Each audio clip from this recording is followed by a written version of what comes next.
When it comes to horse racing, you can never have too much information.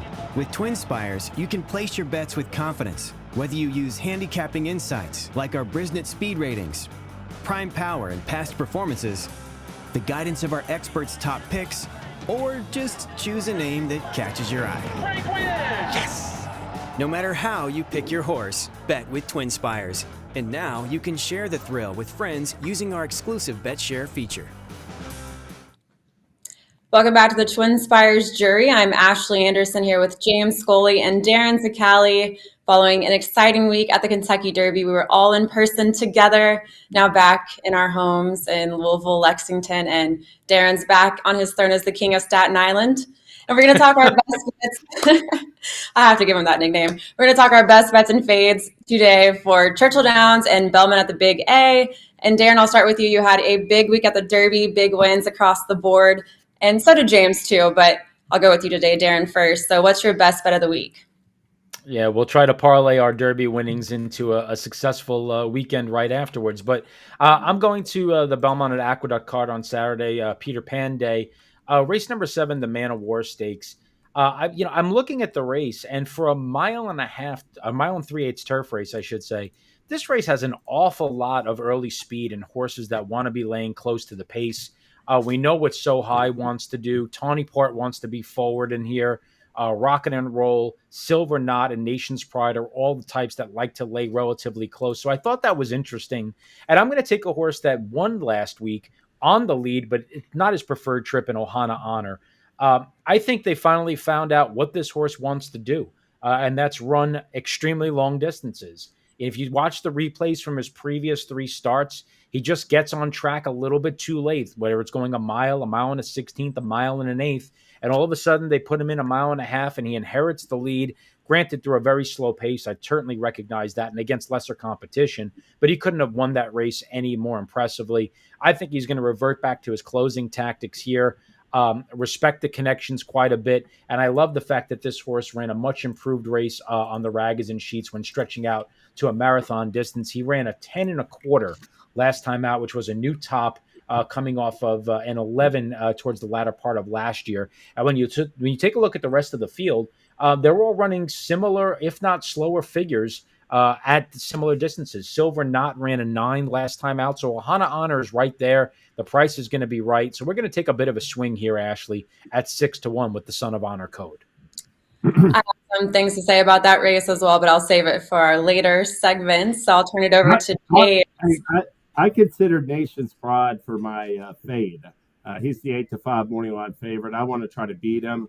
I can respect Ohani's Honor. I mean, 6-1, you're going to get probably a little bit of value in there. I even took a look at this Greek order for Juddmonte and Bill Mott. Thought he was a little interesting, but my top pick, Silver Knot. We'll see if he keeps moving forward like I think he will off of that last race. That is a good turf race at Aqueduct on Saturday. My best bet of the week is going to be in the finale at Churchill Saturday.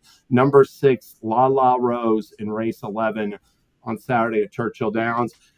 This is a 3-year-old filly that took some money in her career debut at Fairgrounds on January 6th and broke sharply, then dropped back. And she was making a big move into the far turn on the inside, but she was just cut off. She lost momentum, dropped back a little bit. She came back into it. We don't see the replay here. She's on the far outside, but she had to check again at the top of the stretch. She got swung like out wide by Pedroza that day. And I really like how the winner of this race, Wonder of You, perfect trip, 2-1 winner. I love how she really just tried to still reel her in after all the trouble. And I expect her to progress significantly off that performance for the Foley barn.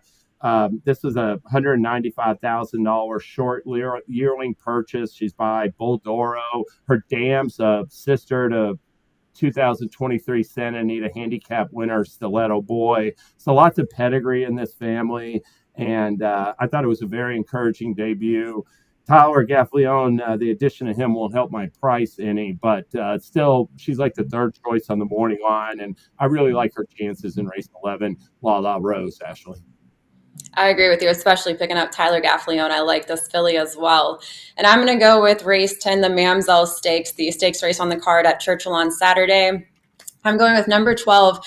I'm About to Go at 7-2 on the morning line. This is a 3-year-old who's unbeaten from 2 starts and broke her maiden at 5 furlongs in a maiden special weight at Gulfstream, then won by 3 1/4 lengths at 5.5 furlongs in an allowance optional claimer at Fairgrounds. Wesley Ward is a 27% winner with horses returning from layoffs of 46 to 90 days. And Tyler Gaffalione is picking up the mount here as well. So we got the same rider on our best bet, James. So I'm going with I'm About to Go over Nice's Pie at 9-5 on the morning line, getting her first turf start here. I know she's had some really sharp workouts, but playing against with the angle that it's her first time on the turf. Her sire and dam sire both have low percentages with their progeny making their first start on the grass, as well as her trainers, a bit of a low percentage trainer, first time on the turf as well. So going to take a chance instead with Wesley Ward. And I also think if we get number 16 Hot Beach in as an also eligible first try on the turf for Brian Lynch, I think has a shot as a huge long shot to play underneath in your exotics. Just won the Limestone, which was taken off the turf at Keeneland, but I still liked Hot Beach even if it had been on the turf at Keeneland. So if we get her in this field, I'm going to play her underneath in my exotics. Also think with Brian Hernandez on number 3, Big Trouble, also a really big price as well. Going to play in my exotics as well. I know the old Harvey. I was going to say the old Harvey Pack adage from New York Racing Association: never wager on a favorite doing something for the first time. And Nicest Pie going to run over a turf course for the first time. I think the wagering in this race is going to be fascinating, guys, because Nicest Pie obviously has done nothing wrong yet, but Wesley Ward horses just don't go off 3.5 to 1 typically, coming off of 2 emphatic victories into a spot like this. So kind of curious to see how much action the Wesley Ward filly takes. You mentioned that Brian. You mentioned Brian Hernandez. It'll be. I took a look at these Churchill cards this week. I see several horses Brian's riding. I'm willing to upgrade him a little bit off of that Derby and Oaks weekend. You know, he's riding with a ton of confidence. Absolutely. Well, James, I'll turn it to you for our fades of the week. So, who are you fading at a short price? Well, I know this is the kind of horse that Darin likes to fade, so I stole your thunder, Darin Zoccali. But I'm going to take number 2 Hit Show at 8-5 in race 9 at Churchill Downs on Saturday night. Look, this is a 1.8 allowance. I mean, if he was coming back at a mile or mile 16th, I'd even think it might be a little better for him. But, Hit Show is like he's an off the pace plotting type who won the Wood Memorial last year. He ran 5th in the Derby, dead heat 4th in the Belmont, and he really regressed, I thought, off of those efforts. So those were just okay efforts, but didn't run well in the Jim Dandy. And after he ran 6th at odds on in the Oklahoma Derby in September, he was done for the year. He's going to come back in this spot for Brad Cox. He's going to be a short price. Like I said, he's a plodding off the pace type that's never been very consistent in his career anyway. And his numbers are far from overwhelming in this field. So I like number 4, Hayes Strike, but I can make a case for a couple others in here as well. And I'm going to fade Hit Show in race 9 on Saturday night, Darin, or Saturday afternoon, Darin.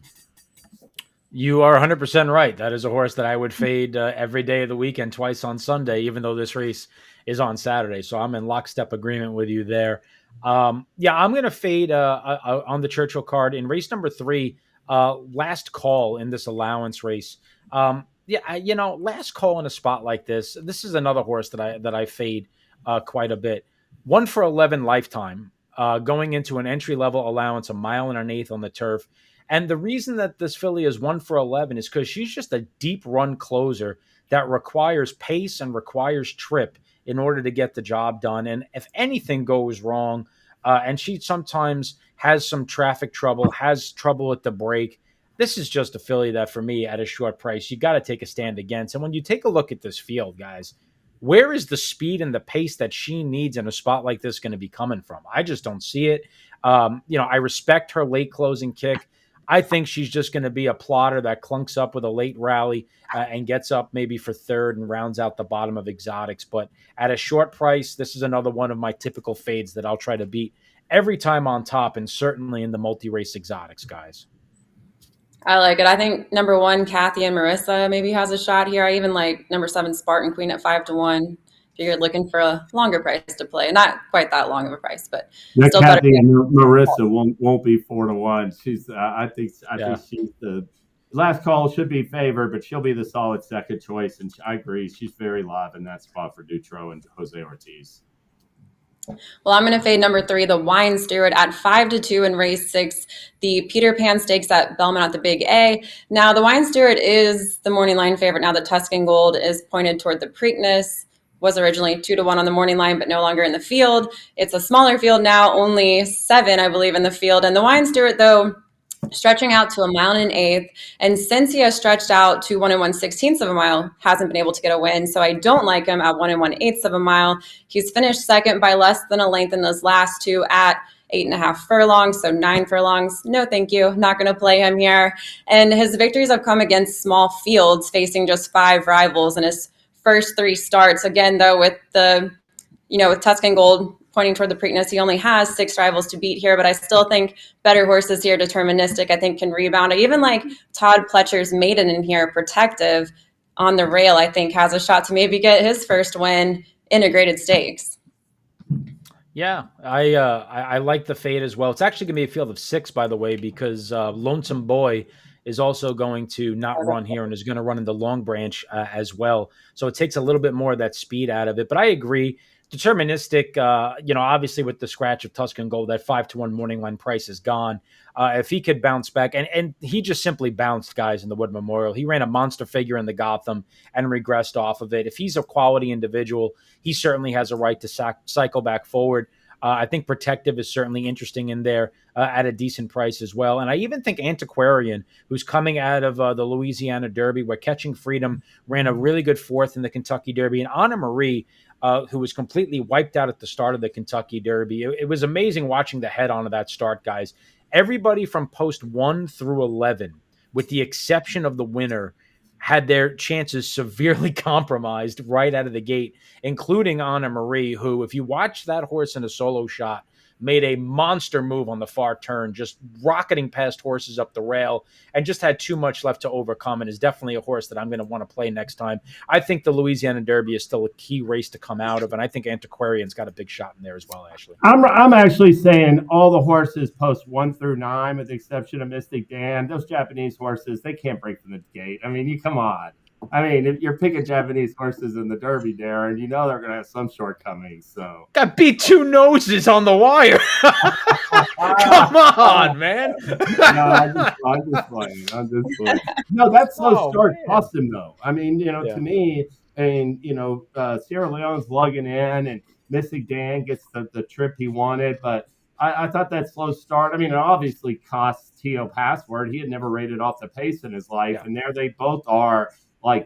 Sierra Leone was in front of the Japanese horses early on the backstretch. That's how poorly they got out of the gate. So I really thought that cost Forever Young a good chance of winning. But hey, you all both hit your exotics in the Derby, Darren. I know you got that. You got the Exacta and the Try, right? Yeah, multiple times. And James hit the Superfecta for how many years running? 3 less more. no big deal. 3 out of the last 4 in the Derby. Long shots the last 3 years. Yeah. All right. Well, before we move on to what else is going on this weekend, Darren, what promos do we have? Now that the Derby's over, we have a whole bunch of new promos. Yeah, it's kind of like we hit that recycle button. So we have selected races money back at Churchill Downs every Friday, Saturday, and Sunday. So be sure to check that out. We'll be updating the races. The races that have been selected for the next 3 days is certainly up there. So money back offer, same as we had Derby week, just selected races on Friday, Saturday, and Sunday. This Friday, we have the Power Hour from 4 to 5. We're bringing that back. 15% profit boost on all eligible races between the hour of 4 and 5 o'clock Eastern time on Friday, the May the 10th. And we're going to bring it back again on Friday, May the 24th. But this Friday, that will be a part of what we do. And we have a new offer that we started this past week. Belmont at the Big A on Sunday. We're going to offer up Pick 5 insurance. You can get up to $50 back on your Pick 5 ticket in the late Pick 5 if you have 4 out of 5 in your ticket. So even if you have a tough beat and you lose out on a big score potentially, we'll give you back up to $50 worth of your ticket if you do end up with 4 out of 5 there. So got a lot to look forward to, some really exciting new promos. And of course, next week we'll talk about what we have in the hopper for the Preakness as well, Ashley. And I'll stick with you, Darren. Let's talk about what else you're looking forward to this weekend. Same race that we talked about James's best bet in La La Rose. The debut of Ellen J, who is a daughter of Constitution out of the mare Kofifi. And if that name sounds familiar to you, that was the 2019 champion 3-year-old filly, the Breeders' Cup filly and mare sprint winner. She was an absolute freak of nature on the racetrack, and she's teamed up here with the son of Tappet with a $110,000 stud fee for trainer Brad Cox. This is Kofifi's first offspring. So really excited to see what she looks like on the racetrack. Could not be working any better. Look at the last 4 workouts, and you could watch a couple of them too. They're out there. 47-3, a 46-4 bullet, followed by a minute blowout, and then a nice 47-4 breeze from the gate. She looks like she's got her mother's speed in the morning. We'll see if it translates in the afternoon, but I'm excited to see Ellen J debut at Churchill on Saturday. James, you already talked about that race. I know you're going a different route, but what else do you like? Hey, she's going to take a lot of money. She's the 3-1 morning line favorite, and definitely one to keep an eye on. I'll mention for my what else. We've talked about the Peter Pan already, but this race is the traditional local prep, and for the Belmont Stakes 2 weeks later. I'm sorry, 4 weeks later, and it's. Of course, the Belmont is going to be at Saratoga this year, so it's not at the same track, but it still has value for horses that miss the Derby, that can hop in the Triple Crown and the Belmont Stakes, the prep in the Peter Pan. And the Peter Pan has produced 2 of the last 5 Belmont winners. Sir Winston ran second back in 2019, and last year Arcangelo swept both races on the way to becoming champion 3-year-old male. I wanted to mention with Deterministic, I do like him to rebound from his disappointing 8th in the Wood Memorial. Darin mentioned him bouncing in the Wood, but to me, the signs were all there, because there was at a point, it was a 5-week gap between the Gotham. The Gotham was Deterministic's first start since August. There was a 5-week gap to the Wood Memorial. And at one point during that interim, Christophe Clement mentioned possibly training Deterministic up to the Kentucky Derby, which I know he had no intention to do. But to me, that was a telltale sign that something didn't go according to plan after the race. I mean, I just don't think he bounced back out of that Gotham right away. He needed more time or more works or something. He didn't fire a step in there. He was done by the start of the far turn in the Wood. And one thing that I really like about Deterministic is he has come back with a strong series of works. I think, you can listen to Clement talk about him. He's all bullish now, where before he was all apprehensive sounding. And I do think Deterministic, like Darin said before, is going to get back. Darin said he was a candidate to bounce back. I think point blank he's going to bounce back on Saturday and win the Peter Pan. Yeah, Ashley, you had mentioned it's the traditional. We're talking about being the traditional Belmont Stakes prep. I think it's fascinating with this year, the Belmont not being at 1.5 miles, because some of these horses that are going to be some of the favorites in here, they don't really have 1.5 mile pedigrees. So I'd be curious if this race with the Belmont was 1.5 miles, Deterministic being by a Breeders' Cup Dirt Mile winner out of a Speightstown mare doesn't exactly scream. It doesn't scream 1.25 miles, to be honest with you, either. And if the race was 1.5 miles, the horse that I would probably be interested in coming out of here is Protective, who's by Medaglia d'Oro out of an Empire Maker mare, who looks like he's going to get every bit of ground as it goes longer, and still could be a threat going 1.25 miles up at Saratoga coming out of this as well if he runs well here. So a lot of different interesting kind of tweaks this year with the race at 1.25 miles, with being a little bit different of a prep scenario, but still the local prep, you have to imagine that 1 or 2 of these are going to show up in the Belmont Stakes at Saratoga. And I'll take it back to the Peter Pan again. We talked about Ohana Honor already, Darin, but Flavian Pratt's hopping off of Ohana Honor and is on Silver Knot, who we just won the Elkhorn with, and that's my pick as well in this race. And I know, James, you said you like Silver Knot as well. I just like his form over his stablemate too. Obviously, Nation's Pride coming off a long layoff will have Frankie Dettori, but Frankie Dettori is a little bit cold this last week at Churchill, and he was red hot at Santa Anita, but this last week kind of cooled down. So I'm going to look for Silver Knot to get the win here in the Man o' War Stakes, but definitely an interesting field and 2 Charlie Appleby runners. And we just saw 2 at the Elkhorn, and we saw the heavy morning line favorite lose the Elkhorn as well with Bold Act. So I'm going Silver Knot here. We also have a grade 3 I wanted to mention real quick, the Run Happy Stakes and race 4 at Belmont as well. So 3 graded stakes at Belmont at the Big A. It's not at Belmont, it's at Aqueduct, sorry. And I'm looking forward to seeing that shooting. And is it shooting and cruising? What's the horse, Darren? Where in the Run Happy? Yeah, Straight No Chaser. Straight No Chaser. Gosh, That was close. I'm excited to see him back. Good horse name too. Straight And No Chaser. Just like I like my shots. No, that horse is making his first start since a brilliant performance on the Preakness undercard last year. So happy to see him back in the Run Happy. Straight No Chaser was James at the Derby after party after hitting 3 of the last 4 Derby Supers. Keep on the down low. All right, that's all the time we have today for the TwinSpires Jury. Head to twinspires.com or the app for all those promos that Darin mentioned, and we'll be back next Thursday with more best bets and fades.